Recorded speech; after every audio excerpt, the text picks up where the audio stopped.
Hey guys, it's Advanced with Tech Gaming, and I wanted to bring you a video that's related to gaming, hardware, and systems, and making extra money.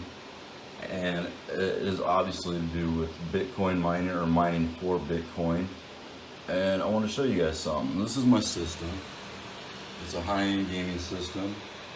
And I'm gonna say I didn't grow up with computer systems back in the day. I had a 2600 when I was a little kid. Computers are something I got into when I was in my late 20s, almost 30 I think, and it had to do with college in architecture and then engineering, so CAD design. And I learned real quick that I needed to have a good system for CAD design, especially back then, and I bought a very expensive compact Pisario and found out I had to put a graphics card in it and upgrade the RAM and put a zip drive on it for files, and it ended up being a whole lot of money and a big piece of crap, to tell you the truth. So after that, I started learning how to build my own systems, so I've been building systems for a long time now. And usually I can get away with using a gaming system for CAD. It's just going to be something like the renderings in the CAD might be a little bit affected using a gaming versus a workstation card. But even the places I worked at didn't even have workstation cards, or they're very shitty and super slow, where something like a Titan or these 1080s, or like something like these 1080 Ti's actually seem to perform well. They're just being blocked by some software, which was not much of an issue on the renderings. I worked around it. But anyhow, I want to show you guys right here. I'm on an 8700K, and it is clocked synced all cores at 4.7, but there is a AVI instruction, I believe what it's called. I have to look at the BIOS, to where I've got it at a -3, so it helps keep the temperatures down. It'll drop down to 4.4, but it'll also go back up to 4.7 on some of the cores, and it actually performs really good doing it. You can see right here, the temps are pretty good. I've got a water cooler. It's maybe about 2 years old now. It's a Corsair.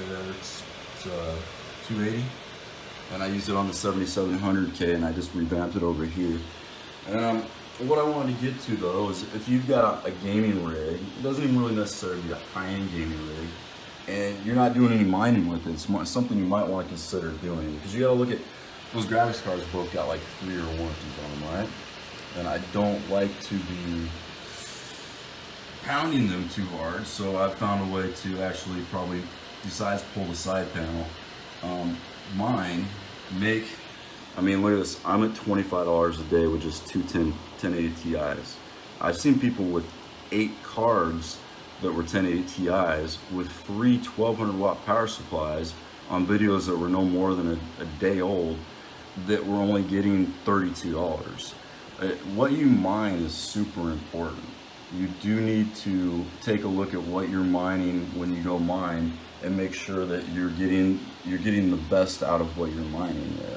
Yes, this has dropped down to $13, $14 an hour, and you can see I've been going for about 10 hours now, and I've got $6. But you gotta look at the first thing. I never ever intended to mine with this system, let alone put the heat load I'm putting on it right now, because even when I'm gaming and I've got this stuff overclocked, it is not even getting the temperatures it is on like something like PUBG especially, and then Battlefield 1 might see some higher temps. Now I do benchmarking, I've done benchmarking, I will do benchmarking, but one of the things is to cover here is this system is just with the side panel and everything.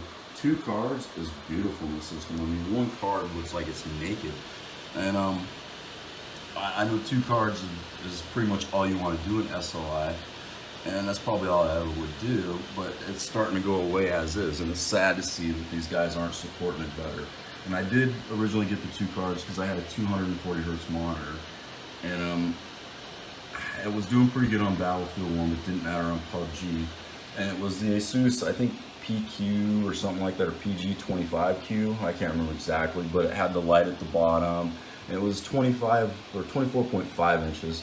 It was just too small for gaming, so I went back to a 27-inch and went with this Predator, which is actually a 2K that does 165 frames, which, yeah, I don't like having 165 frames. I'd rather have 240, but if the size is what mattered, and it was actually cheaper than the other monitor by about 150 bucks, but that might have been because it was a sale, I don't know.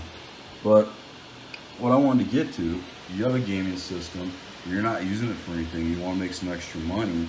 This is a really easy program to use right here. It's NiceHash, NiceHash miner, and I saw a video on YouTube about it, and it is just a couple clicks. You set up a wallet and you're mining. And I thought, you know, my system's off 90% of the time. I come down here to my office, I turn it on, it's overclocked, all that stuff. I play some games, 2, 3, 4 hours, and then I shut it down and walk away from it.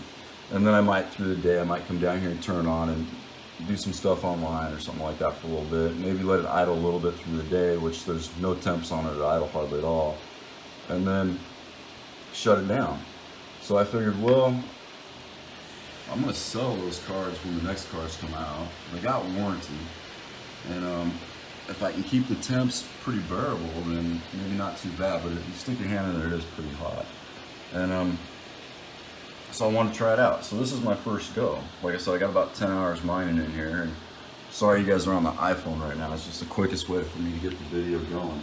But what I want to do is show you the start out I'm doing on this. So if you have any ideas or questions about using your gaming rig for mining, and you were thinking about mining but it wasn't worth it, or it was a joke, kind of like what I thought about, well, let's put it like this. Let's say that I'm mining for 30 days.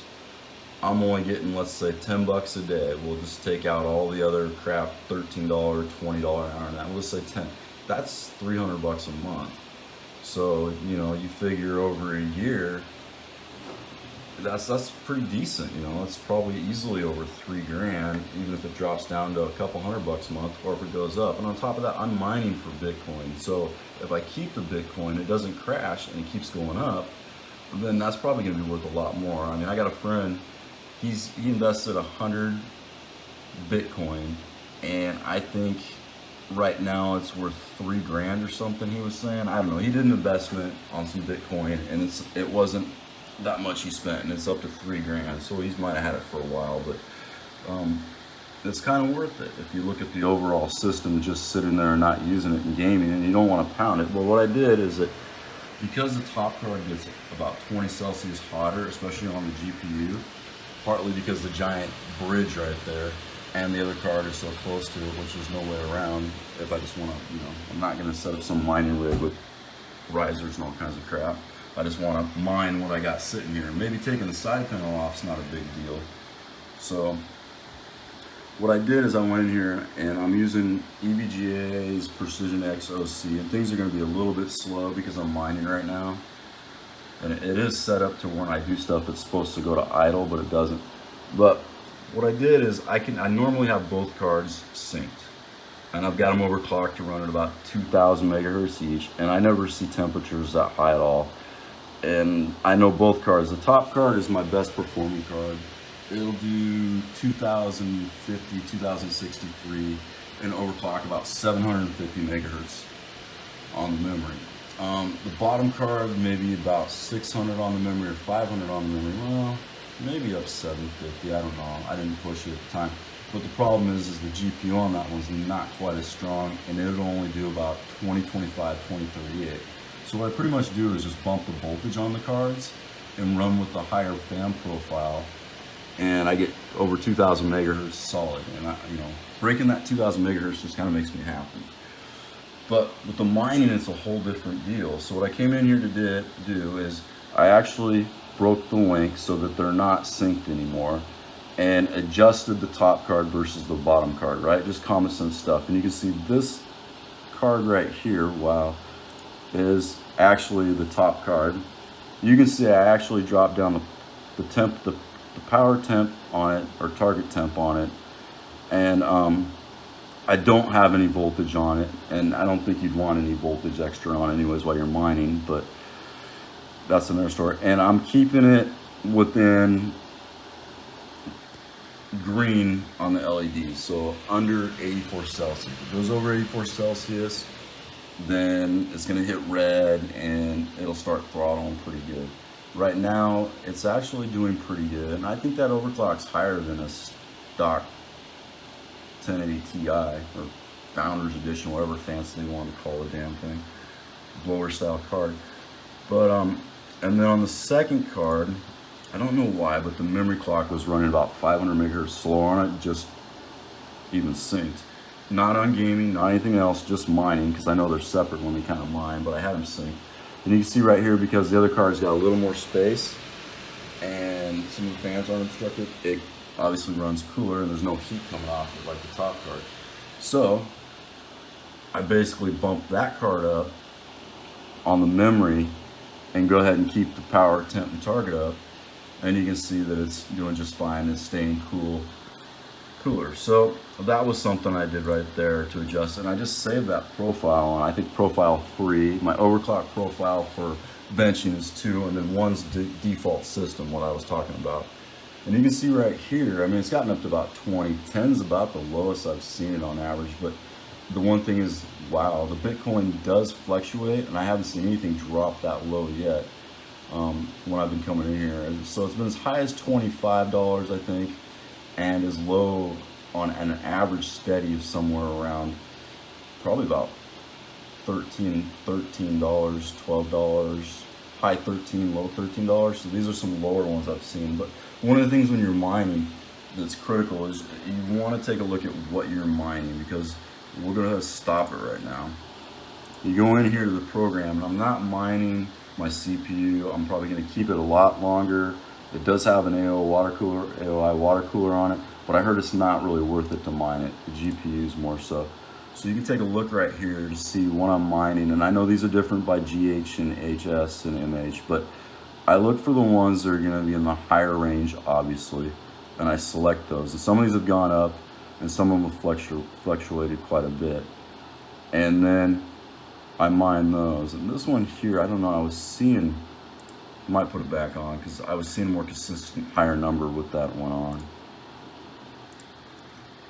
And yeah, what did I just do right here? Okay, why'd I have to rebench that one? Oh no, I see. Wait a minute. I don't know what's up with that. I did a bench all. It took a while when you do a bench all, but it was, oh no, okay, so whatever. I'm not gonna worry about it. So that one there has dropped down about 3.8, but goes up to 4.3, so that's pretty good. This one's dropped down, so I see where it's dropped down. That one's picked up. So we'll leave that there and we'll start it back up and see if that helps make it up. I don't know, you want a few of them picked. I mean, you don't want one picked and then it's not doing anything pretty much. But it's something you want to keep managed. I wouldn't say heavily manage it, because obviously it's running through the day and things go up and down, but I'd say if you're like doing what I'm going to do, probably run this all night long. As long as I got all my temps in check and I'm happy with it, I'll let it run all night long after I get done playing PUBG, and I'll probably just see what it comes out with per day. I'll shoot the video, show you guys what I got at per day pay, and then I'll do a week, 2 week, 3 week, and then a month, and then I'll probably go month by month, and we'll see where I'm at. And also I'll look into the power consumption. Right now what I want to do is I'd rather run, since November and December are about the same, well, January, December, whatever, are about the same as far as weather so far, and not too much, and my heating is forced air, it's gas. I'm going to take a look at the actual electricity bill and see what the difference is right there versus the calculation. I already have some of an estimate, and I've seen some other people, but power does cost different amounts of money in different areas. Mine's probably, it's extremely high where I live. But anyhow, because everything's extremely high here in Seattle. I thought this video would be a good video to take a look and see what's going on with the different things, and if you got a gaming rig and you want to do something like I was doing, but you didn't want to mess with it or you weren't too sure. So showed you guys some ways to tweak your graphics cards, like if you're using a SLI configuration, which you would either have or not have doing a gaming system, because you're not going to have something set up like an open air bench if you're not an actual Bitcoin miner. And remember, I didn't buy these cards with Bitcoin, I bought them for gaming. And I want to show you a program that was easy to use, because like I was talking about my friend that has the investment and does this stuff, there's a lot of different little things you got to know and do. And it's quite a bit of work. He owns a company, so he doesn't have to go into work. He can manage his company by video conference and calls or things like that. So he can sit at home and pay bills and look at other things like that, and look into the Bitcoin. So he's got time. But if you don't have time or you don't want to get too involved into it, I would suggest a NiceHash miner. I'm not getting paid for it. It's just something I found to use. But there is one little hiccup, is that when you install it, Norton's going to block, they're going to call it a Trojan Horse 2, which is kind of scary. But I looked into it, and if you want to run the program, you got to let it through. So, and it's probably, you're installing a program, it's not so bad when you're installing a program that's, you're putting it in, and I don't know. More to look at that right there. My system's all backed up. Like I said, I got a whole set of hard drives, or SSDs on the back side here, RAID for backup, and then backup drives to reback everything up. And there's nothing critical on this system, so it's a gaming rig. But this is about long enough in the video. I think I covered enough information and give you guys something to look at without getting too bored and get started as far as taking the gaming rig and getting some extra money off or paying for it. Because like I said, if you look at overall, let's say my power consumption and everything turned out to be, let's say, a worst case scenario, not Bitcoin crashing though, and I was getting only $10 a day, that would still be about $300 in 30 days, or about a month, right? That's not a bad extra chunk of change for something I normally leave off, especially the fact that those cars are under warranty. So for 3 years, and I'll probably never have them for that long. And as you can see, I've got the temps in check. They're running hotter than gaming, even overclocked, but they're still running within acceptable tolerance. Now, if the lights were all red, I probably wouldn't even mind. I would just shut it down. And my CPU, the 8700K, you see that it's holding pretty good. I mean, it's sat at about 38 Celsius most of the day, and as it's been going on for the 10 hours or whatever, it's hit up somewhere around a 42, 43, 45 range. That's acceptable for what's going on, and I can crank the fans up, but that's good.